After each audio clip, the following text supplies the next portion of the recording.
दुबे साहब, मधेश्वर बाबू, इरफान साहब, पाठक साहब,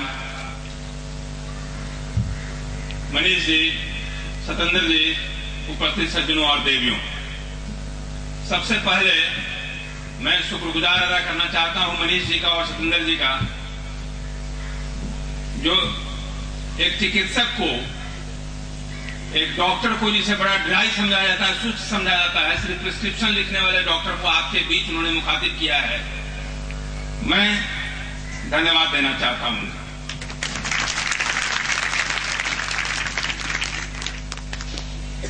तो आज के दिन स्वामी विवेकानंद क्यों याद आते हैं बहनों और भाइयों? मैं आपसे कहना चाहता हूं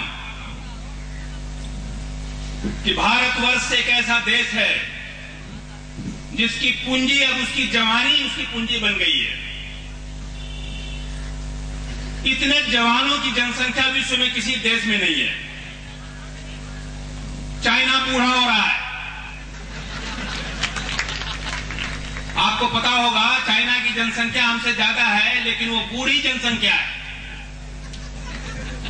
जापान बूढ़ा हो रहा है, अमेरिका बूढ़ा हो रहा है और हिंदुस्तान जवान हो रहा है।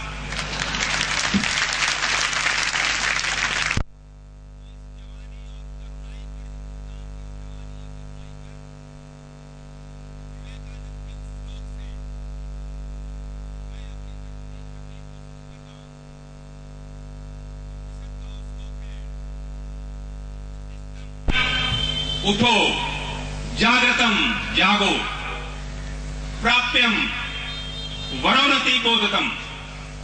उठो, जागो और तब तक शांत मत बैठो जब तक तुम्हारे उद्देश्य की प्राप्ति नहीं हो जाए। ये विवेकानंद का नारा था, ये युवाओं का नारा था। बहनों और भाइयों, मैं कहना चाहता हूं, थोड़े इतिहास की तरफ अगर आप जाएं तो शिकागो सम्मेलन में जाने के पहले भारतवर्ष की जो स्थिति थी, यूरोपीय सभ्यता, अंग्रेजी सभ्यता और संस्कृति के दीवाने हमारे भारतीय युवा उस समय हो गए थे और भारतीय सभ्यता और संस्कृति और धर्म को मखौल की दृष्टि से देखने लगे थे। श्रद्धा का भाव खत्म हो गया था भारतीय सभ्यता के प्रति, धर्म एक मखौल हो गया था और सारे लोग ईसाइयत की ओर, अंग्रेजियत की ओर इस तरह मुखातिब थे कि लग रहा था कि हिंदुस्तान से हिंदुस्तानी तहजीब, हिंदुस्तानी सभ्यता और हिंदुत्व का मटिया मेट हो जाएगा। लेकिन ऐसे समय में शिकागो सम्मेलन के पहले दिन जब स्वामी जी की तकरीर हुई, दूसरे दिन न्यूयॉर्क टाइम्स, अमेरिका का न्यूयॉर्क टाइम्स, पीटर का आर्टिकल निकलता है। आप विद्यार्थी, आप जानते होंगे, अमेरिका के न्यूयॉर्क टाइम्स का हेडलाइन निकलता है, क्या यही भारतवर्ष है जिसका एक गुरु यहां आया है, धर्मगुरु, जो पूरे विश्व के धर्म का गुरु होने की क्षमता रखता है। और मुझे बड़ा अफसोस होता है, अमेरिका वाला चाह रहा है कि हम उसके कंट्री में जाके, हम उसके देश में जाके उसे धर्म की पाठ पढ़ाने की बात करते हैं। ये कितना बड़ा मखौल है। तो उसने माना कि विवेकानंद विश्व का धर्म गुरु होने की क्षमता रखता है। और 3 दिन के लिए स्वामी जी गए थे और यूरोप और अमेरिका के रिक्वेस्ट पर, आग्रह पर 3 महीने उन्हें रहना पड़ा। इसका असर बहनों और भाइयों क्या हुआ? भारतवर्ष की धरती को जब एहसास हुआ कि हमारे बीच का एक गुरु, जिसके पीछे पूरी दुनिया दीवानी हो चली है, हमारा धर्म, हमारी सभ्यता, हमारी संस्कृति का प्रचारक है, वहां जाकर पूरे विश्व के लोग उनके शिष्य बनने के लिए लाइन लगाकर खड़े हैं, तो भारतीय सभ्यता के प्रति, भारतीय धर्म के प्रति एक आकर्षण पैदा हुआ भारतीयों के मन में। जो लोग विमुख हो रहे थे वो फिर आ गए इसमें। और मैं समझता हूं कि भारतवर्ष में आप लोग सब इतिहास के जानकार हैं, सांस्कृतिक राष्ट्रवाद की पहली नींव स्वामी विवेकानंद ने रखी। ये राष्ट्रवाद की नींव, बाद में इसको तब्दील किया गया राजनीतिक राष्ट्रवाद के रूप में, महात्मा गांधी के रूप में, और हमें आजादी मिली। तो मैं तो कहना चाहता हूं कि भारतीय आजादी के सबसे बड़े प्रणेता अगर कोई थे तो स्वामी विवेकानंद, जिन्होंने सांस्कृतिक राष्ट्रवाद को जन्म दिया। पहली बार भारतीयों के मन में एहसास जगाया कि हमारे अंदर भी एक क्षमता है। और सारे युवा भाइयों, एक व्यक्ति की सबसे बड़ी पूंजी उसका स्वाभिमान होता है। अगर स्वाभिमान चला गया, सेल्फ रिस्पेक्ट चला गया, तो आपकी सारी पूंजी बेकार हो गई। तो हमारे खोए हुए स्वाभिमान को लौटाने का काम किया था स्वामी विवेकानंद ने। दूसरी बात, मैं थोड़ी डॉक्टरी की बात लास्ट में लाऊंगा। थोड़ा सा इतिहास, और चूंकि स्वामी विवेकानंद की जयंती है, उनको याद करना बहुत लाजमी है युवाओं के लिए, क्योंकि आज की परिस्थिति कमोबेश वही है, हमें अपने ऊपर से विश्वास दिखने लगा। दूसरी बात कि हमारा धर्म जो था वो अनुष्ठानों की वजह से जनता को निस्तेज बना रहा था। आप इस बात को मान के चलिए कि जितने हमारे स्वामी संत आए, उन्होंने नारा दिया था ब्रह्म सत्यम जगत मिथ्या, यानी ब्रह्म सत्य है और ये संसार झूठा है। हमारी सारी भौतिकता झूठी, हमारा सारा क्रियाकलाप झूठा, हमारी हथेलियां भूखी हैं, रोटी को तरस रही हैं, लेकिन कहा जाता था कि उस जन्म के लिए तैयारी करो, उस जन्म में तुम्हें शायद स्वर्ग मिलेगा। विवेकानंद ने इसको नकारा। एक इतिहास इस गवाह है, अगर पढ़िए साहित्य को, तो एक उनके शिष्य ने पूछा, विवेकानंद के शिष्य ने पूछा कि अगर कोई सामने वाला आपकी गर्दन को दबाए तो आप क्या करेंगे? उन्होंने कहा कि पलट के उसकी गर्दन पर ऐसा वार करो कि वो वहीं खत्म हो जाए। ये विवेकानंद का वर्षन मैं आपको बता रहा हूं, ये झूठा वर्षन नहीं है। तो यहां मुझे दिनकर की वो पंक्ति याद आती है बहनों और भाइयों, कि छीनता हो स्वत्व कोई और तू त्याग तब से काम ले वह पाप है, पुण्य है विच्छिन्न कर देना उसे, बढ़ रहा तेरी तरफ जो हाथ है। पुण्य यही है कि तुम्हारी तरफ जो हाथ बढ़ रहा है उसे काट फेंको, और धर्म भी यही बताता है। और विवेकानंद ने पहली बार धर्म में तेजी लाई, जिसको तेज प्रदान किया उन्होंने। जो निस्तेज हमारा हो गया था। और एक बात मैं कहना चाहता हूं, कि विवेकानंद ने वहां शिकागो में कहा कि मैं अंतिम व्यक्ति होऊंगा जो कहूंगा कि एक ईसाई हिंदू हो जाए, एक मुसलमान हिंदू हो जाए, एक हिंदू मुसलमान हो जाए, एक मुसलमान ईसाई हो जाए। ऐसा मैं कभी नहीं चाहता, क्योंकि मैं जानता हूं कि सभी इंसान के हृदय में ईश्वर का वास होता है, और वहीं से वेदांत दर्शन का जन्म होता है। उन्होंने बराबर कहा कि सारे धर्म एक हैं, सारे इंसान एक हैं, लेकिन अपनी व्यक्तिगत को, निजता को, अपने स्वत्व को बचा के रखो, उसे मिटाने की जरूरत नहीं है, लेकिन दूसरे को श्रद्धा की दृष्टि से देखना तुम्हारा सबसे बड़ा फर्ज है। तो यहां धर्मों की जब बात चलती है, धर्मों के बीच एकता की बात चलती है, तो स्वामी विवेकानंद याद आते हैं। और मुझे वो पंक्ति याद आती है हरिवंश राय बच्चन की मधुशाला में, मैं आपके बीच में बांटना चाहता हूं कि मुसलमान और हिंदू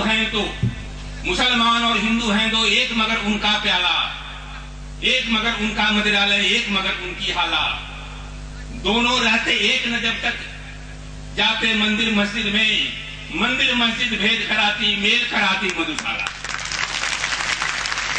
मधुशाला का मतलब है कि ये जो हमारा गैदरिंग है, ये जो प्रज्ञा युवा प्रकोष्ठ है, ये जो हमारी संस्कार शाला है, ये मेल कराती है धर्मों के बीच में। और हमारे जितने धार्मिक हैं वो भेद करा करके राजनीति की रोटियां सीखने का काम करते हैं, और विवेकानंद की तकरीर यहां काम आती है।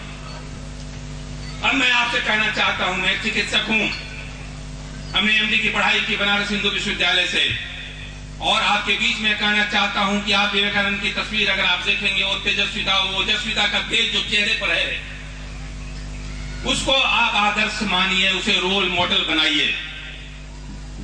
शाहरुख खान, सलमान खान और ऋतिक रोशन को रोल मॉडल बनाने की कोशिश मत करना भाइयों। चेहरे पर तेज उनके भी लगता है, लेकिन वो तेज झूठा तेज है। तो इस तेज को कैसे आप लेंगे? ये तेज चारित्रिक तेज है, ये तेज नैतिकता की तेज है, और इसका तेज आपको अंदर लाना है, साधना के थ्रू लाना है। और इस साधना को करने में आपको अपने ऊपर थोड़ा समय देना होगा। दूसरी बात, स्वास्थ्य के क्षेत्र में मैं कहना चाहता हूं, अपने खान पान पर और अपने स्वास्थ्य पर कैसे ध्यान दें। आज मैं कहना चाहता हूं, समय की बंदिश है, मुझे सूचना भी मिल गई है, थोड़ा संक्षेप में मुझे करना पड़ेगा क्योंकि मैं तो बहाना चाहता हूं, आपके बीच समय का बंधन तो रहता नहीं, लेकिन है। तो मैं कहना चाहता हूं कि आज अगर आप देखेंगे, मैं जब बच्चा था, अब मुझे जब भूख की शिद्दत होती थी तो मां दूध का गिलास लेकर आती थी। आज के बच्चों को जब भूख की शिद्दत का एहसास होता है तो माएं मैगी लेकर दौड़ती हैं, माएं अंकल चिप्स दिखाती हैं, मां कोल्ड कोका कोला का बोतल लेके आती हैं। आप कई सिनेमा हॉल में जाएंगे तो ये कोका कोला, अंकल चिप्स और मैगी के बल पर ये बढ़ते हुए नौजवान राष्ट्र के लिए कितना लाभकारी साबित होंगे, ये आप कल्पना कर सकते नहीं हो सकते। तभी आजकल 30 साल, 32 साल, 34 साल, 35 साल की उम्र में ब्लड प्रेशर, और हमने देखा है कि आ रहे हैं बच्चे, उनका ब्लड प्रेशर है 140/100। अभी मैं प्रोग्राम से आ रहा हूं, मुझे ब्लड प्रेशर पर तकरीर करने देनी थी, और मैं देखा कि आजकल यंग एज हाइपरटेंशन पर इतना बड़ा बड़ा चैप्टर लिखा जाता है। अभी हमारा फिजिशियन कॉन्फ्रेंस था, उसमें पूरा एक सेशन था यंग एज हाइपरटेंशन। आपके उम्र में जो ब्लड प्रेशर बढ़ रहा है वो 40 तक जाते जाते आप 10 आलीशान बंगलों के मालिक हो जाते हैं, 10 बड़ी बड़ी गाड़ियों के मालिक हो जाते हैं, लेकिन ब्लड प्रेशर का फीता नपना शुरू हो जाता है। आपको खाने की बंदिशें लग जाती हैं, ये मत खाइए, वो मत खाइए, ऐसे मत सोइए, ऐसा हो रहा है।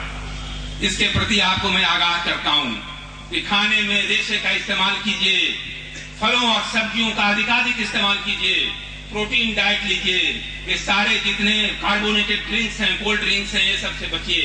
तब विवेकानंद का तेज चेहरे पर आप ला सकते हैं, और साथ में आत्मिक बल रखिए, वो भी जरूरी है।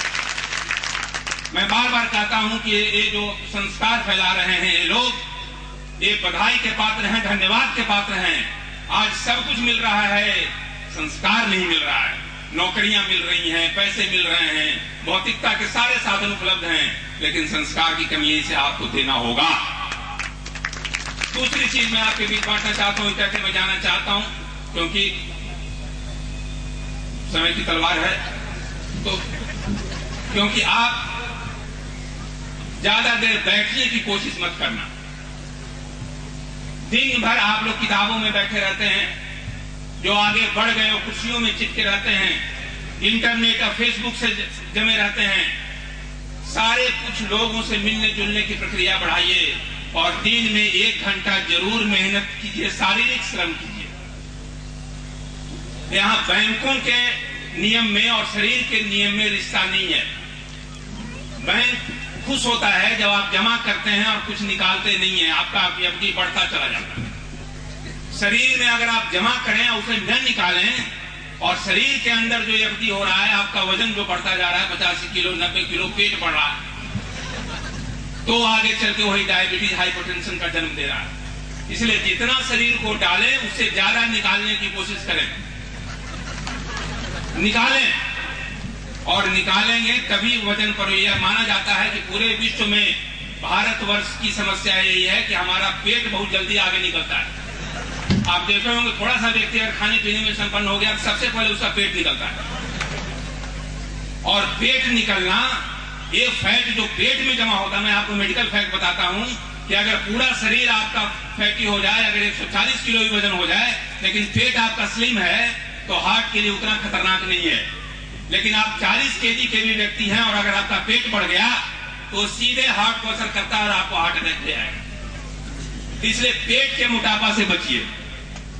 आप पेट के मोटापा से तभी बचिएगा जब संपन्न होने के बावजूद भी अपने मेहनत कश होने का ये रखिए। और मैं आपको बताना चाहता हूं कि जैसा अन्न वैसा मन। अभी बता कि अन्न अगर ठीक रखिएगा तो मन आपका ठीक रहेगा।